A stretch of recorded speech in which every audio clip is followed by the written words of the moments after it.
Hello दोस्तों, आप सभी का हमारे चैनल शिक्षा संसार ब्लॉग में स्वागत है। दोस्तों, आज हम बात करेंगे एक नई शिक्षक भर्ती के बारे में। यदि आप बीएड या बीटीसी या डीएलएड हैं और आप शिक्षक बनना चाहते हैं तो आपके लिए ये वीडियो बहुत महत्वपूर्ण होने वाला है, इसलिए इस वीडियो को शुरू से लेकर लास्ट तक जरूर देखिएगा। यदि वीडियो अच्छा लगे तो लाइक करके अधिक से अधिक शेयर कर दीजिए। यदि आप पहली बार इस चैनल को देख रहे हैं तो इस चैनल को सब्सक्राइब जरूर करें।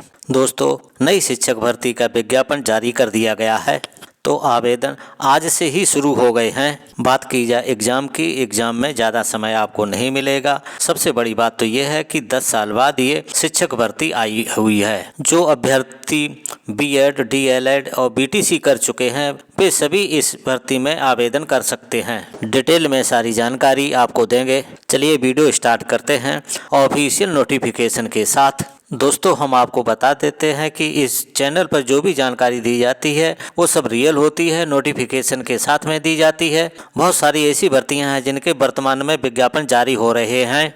अगर आप किसी एक भर्ती को लेकर के टारगेट करें और अच्छी तरीके से तैयारी करें तो आपको सफलता अवश्य मिल सकती है। इससे अच्छा आपको मौका नहीं मिल सकता है। दोस्तों, बात की जाए नई शिक्षक भर्ती के विज्ञापन के बारे में तो विज्ञापन जारी हो चुका है। काफ़ी समय के बाद ये भर्ती आई है। दोस्तों, ये वैकेंसी सारी परमानेंट हैं और हम जो भी जानकारी आपको देते हैं वो ऑथेंटिक और रियल होती हैं और परमानेंट वैकेंसी की ही जानकारी देते हैं। तो चलिए, अगर बात की जाए कि फार्म ओपनिंग की, ऑनलाइन फार्म रजिस्ट्रेशन की भरने की, तो ये 7 जनवरी 2025 है। और क्लोजिंग की डेट की बात की जाए यानी लास्ट डेट की बात की जाए तो ये 6 फरवरी 2025 है।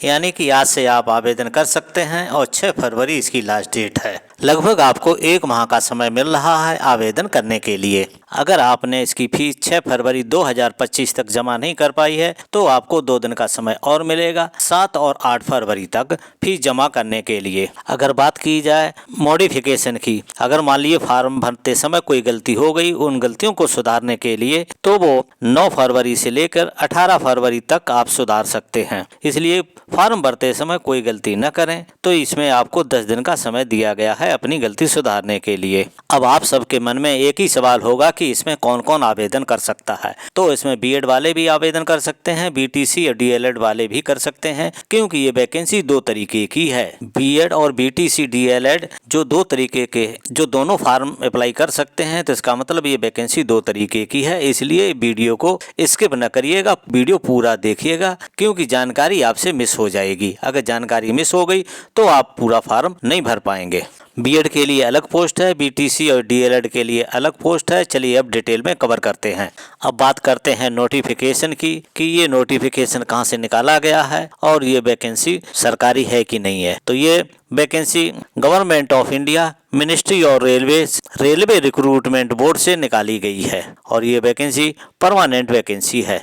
अगर आपने कभी भी रेलवे की भर्ती के बारे में आवेदन किया हो तो आप जानते होंगे कि जो वैकेंसी निकाली जाती है वो सेंट्रल गवर्नमेंट की तरफ से निकाली जाती है।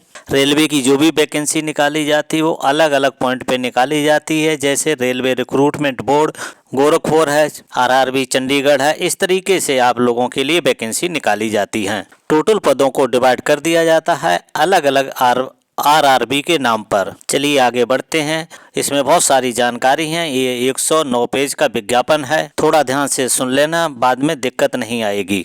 यहाँ पर बात की जाए, आप सभी के सामने इंस्ट्रक्शन लिखे हुए हैं कि कैसे फार्म भरा जाए और क्या क्या चीज़ें एग्जाम के अंदर लेके नहीं जाना है। एग्जामिनेशन कैसे होगा इसमें क्लियर कर लिखा है, there shall be single stage computer based test CBT के द्वारा होगा। और इसमें ये भी लिखा हुआ है कि टीचिंग का स्किल टेस्ट होगा, डॉक्यूमेंट वेरिफिकेशन होगा और मेडिकल होगा। इसके बाद में आपका रिक्रूटमेंट होगा, यानी इसके बाद में आपका सिलेक्शन होगा।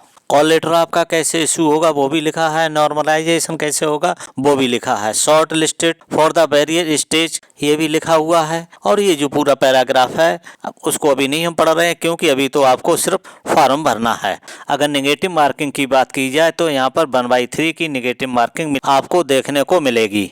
अब डिटेल की बात की जाए तो आप यहाँ पे डिटेल सब देख सकते हैं। हम आपको यहाँ पर सिर्फ काम की बात बताएंगे।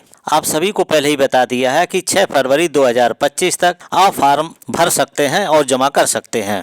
अब इसके अंदर और सी जानकारियां हैं वैकेंसी को लेकर के, वो देख लेते हैं। इसमें कितनी वैकेंसी हैं ये हम आपको अभी नीचे दिखा देते हैं। कैंडिडेट को भारत का निवासी होना चाहिए। भारत के अलावा अगर नेपाल का है या भूटान का है या ताइवान है, रिफ्यूजी है और इंडिया के बाहर का है और 1 जनवरी 1962 से भारत में रह रहे हों।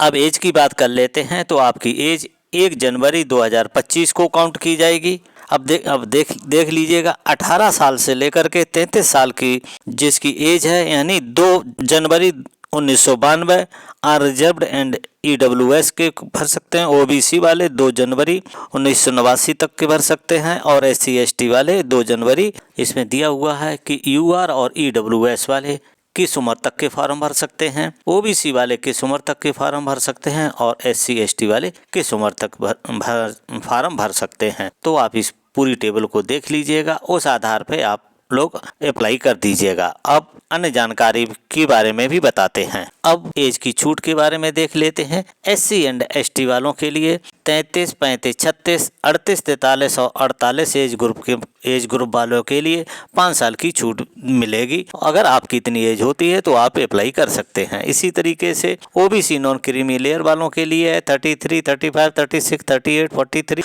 48।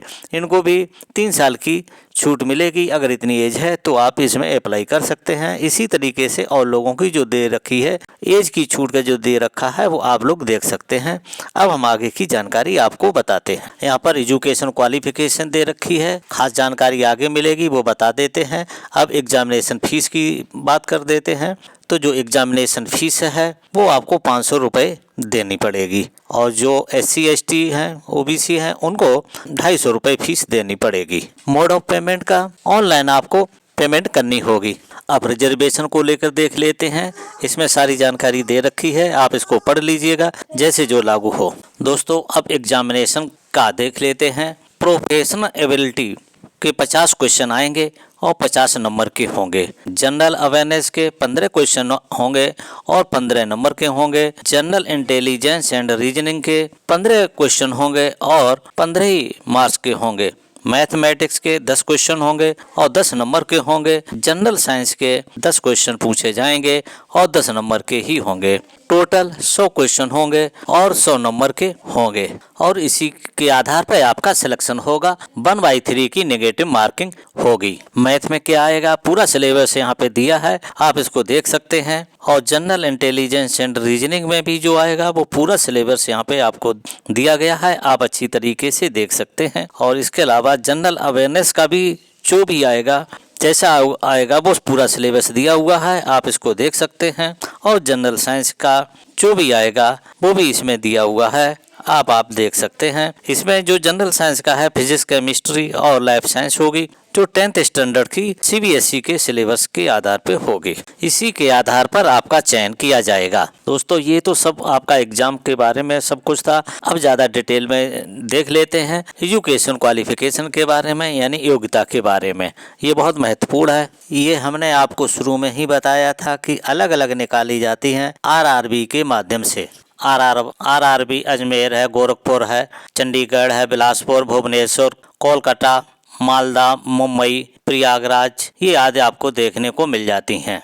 ये सभी RRB की अलग अलग वेबसाइट हैं, आप जाकर के इन सभी वेबसाइटों पर चेक कर सकते हैं। इससे संबंधित नोटिफिकेशन डाउनलोड कर सकते हैं। यहाँ पर आपको योग्यता देखने को मिल जाएगी। शुरू में ही हमने बताया था कि यहाँ पर बीएड और BTC यानी DLED दोनों अभ्यर्थी आवेदन अलग अलग कर सकते हैं।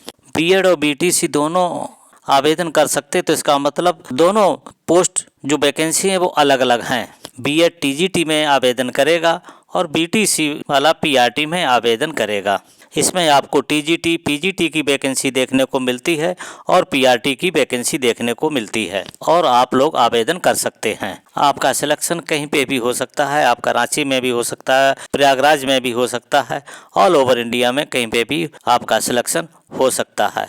ये निर्भर करेगा आपके नंबरों के ऊपर, क्योंकि जो नंबर आएंगे उसी के हिसाब से मेरिट बनेगी। आफ्टर ऑल आपके नंबरों के ऊपर ही मेरिट बनेगी, क्योंकि ये नोटिफिकेशन 109 पेज का है, इसलिए जो मेन जानकारियां हैं वो जल्दी कवर कर लेते हैं। यहाँ पर आपके सामने आ जाता है कि जो आपके जो डॉक्यूमेंट्स लगने वाले हैं, देखते हैं आप लोगों के कौन कौन से डॉक्यूमेंट लगेंगे जिसके बेस पर आपका सिलेक्शन होना है।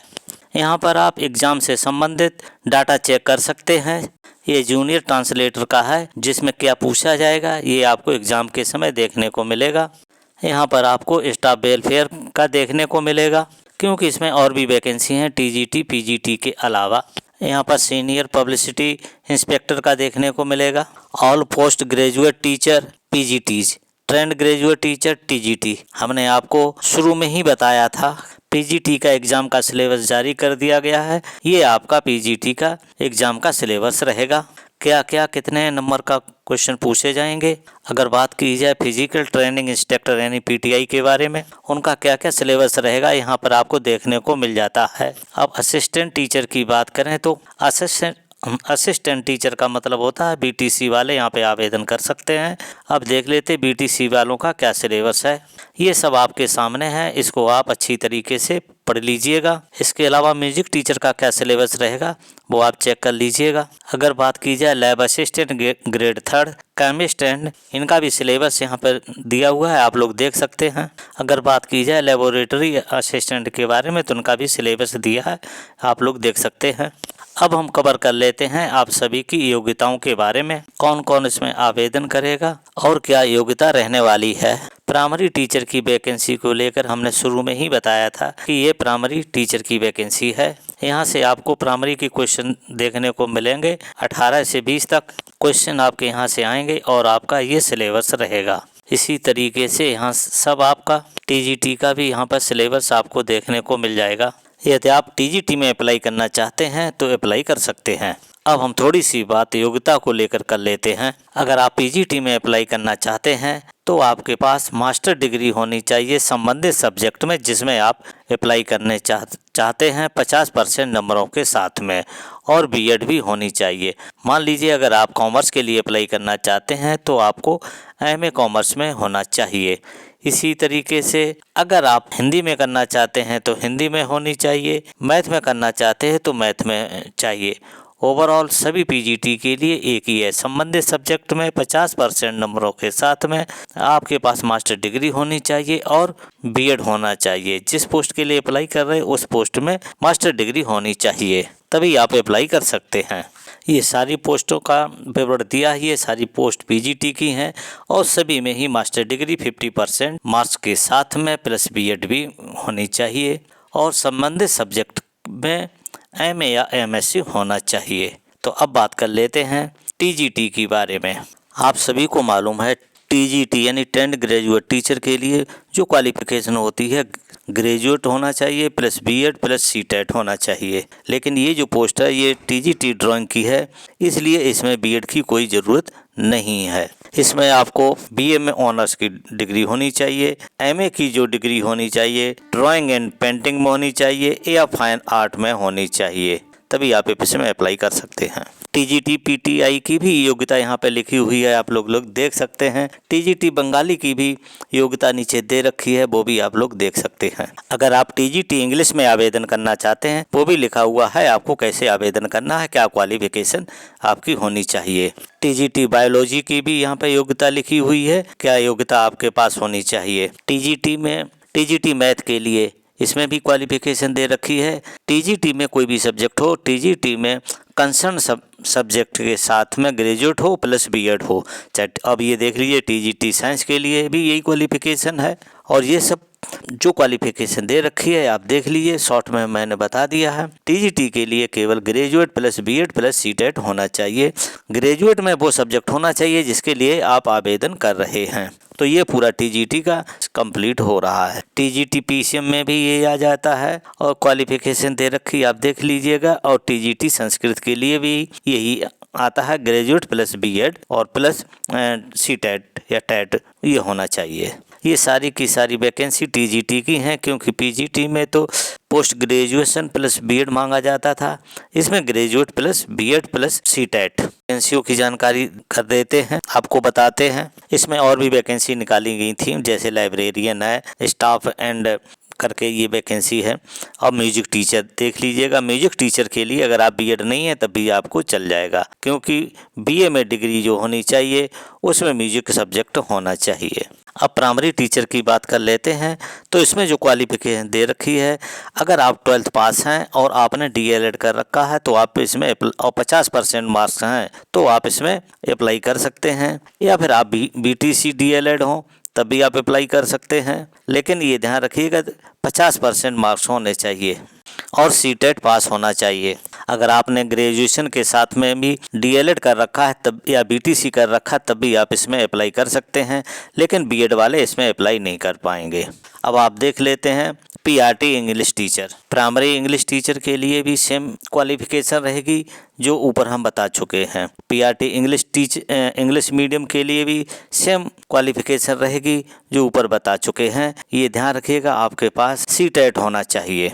प्राइमरी टीचर में साइंस टीचर के लिए भी ये अगर आप अप्लाई करना चाहते हैं तो उसकी भी क्वालिफिकेशन जो योग्यता दे रखी वो सेम ही है। अब असिस्टेंट टीचर के लिए भी जो क्वालिफिकेशन यहाँ पे दे रखी है वो आप देख लीजिए, उसके लिए भी सेम क्वालिफिकेशन है। अगर प्राइमरी टीचर में बंगाली के लिए अप्लाई करना चाहते हैं तो क्वालिफिकेशन वही रहेगी, लेकिन आपको बंगाली आनी चाहिए। अगर आप हिंदी के लिए अप्लाई करना चाहते हैं तो क्वालिफिकेशन वही रहेगी, लेकिन आपको हिंदी आनी चाहिए।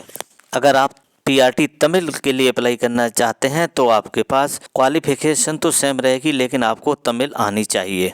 आपको हमने शुरू में ही बताया था कि अलग अलग वैकेंसी निकाली जाएगी। अगर आरआरबी अजमेर की बात की जाए तो आरआरबी अहमदाबाद से सिर्फ 2 वैकेंसी आपको देखने को मिलती हैं। इसमें कोई शिक्षक भर्ती नहीं है।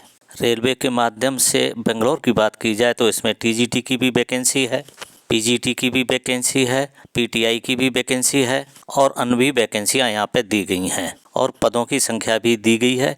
अब बात की जाए भोपाल के माध्यम से कौन वैकेंसी हैं, इसमें सारी की सारी वैकेंसी हैं जो अभी ऊपर डिस्कस किया था। इसमें पीजीटी, टीजीटी, पीआरटी सभी की वैकेंसी है और इसमें सारी की सारी वैकेंसी आ गई हैं। और भी कुछ जो वैकेंसी हैं, भुवनेश्वर में कोई खास वैकेंसी नहीं है, सिर्फ एक ही वैकेंसी है। इसके अलावा बिलासपुर में भी ये वैकेंसी है। सारी की सारी आप इनको ध्यान से पढ़ लीजिएगा। आरआरबी चेन्नई के माध्यम से भी ये सारी वैकेंसी हैं, ये इसमें पद भी दिए गए हैं, आप इनको डिटेल में देख लीजिएगा। पीजीटी, टीजीटी, पीआरटी हैं। इसके अलावा आप गोरखपुर की देख लेते हैं, इसमें पीआरटी, टीजीटी, पीजीटी सभी वैकेंसी हैं। कितने पद हैं ये सब दिया हुआ है। आरआरबी गुवाहाटी के लिए भी सारे पदों की वैकेंसी दी हुई है, आप देख लीजिए कितने पद हैं। श्रीनगर जम्मू कश्मीर में सिर्फ 2 ही वैकेंसी हैं। इसके अलावा कोलकाता का प्रोसेस सबके सामने है, देख लीजिए इसमें कितनी वैकेंसी हैं। और टीजीटी, पीजीटी, पीआरटी सभी के पद दिए हुए हैं। मालदा में ये सारी वैकेंसी हैं, आप देख सकते हैं। अब मुंबई की देख लेते हैं, मुंबई में सारी वैकेंसी हैं। इसके बाद पटना में देख लीजिएगा। प्रयागराज में ऑलमोस्ट सारी की सारी वैकेंसी आपको देखने को मिलती हैं कि पीआरटी, टीजीटी, पीजीटी सभी के पद दिए गए हैं। प्रयागराज के अलावा अब देख लेते हैं रांची के में सारी की सारी दे रखी हैं। अब रह जाता है गोरखपुर, उसकी भी आप देख लीजिएगा, इसमें भी सारी की सारी वैकेंसी दी गई हैं। दोस्तों हमने सारी की सारी डिटेल्स आपको बता दी है, फिर भी अगर कोई मन में डाउट हो तो कमेंट करके ज़रूर पूछिएगा, हम ज़रूर बताएंगे। इस वीडियो को देखने के लिए थैंक यू फॉर वॉच। अब मिलेंगे नेक्स्ट वीडियो में नई जानकारी के साथ।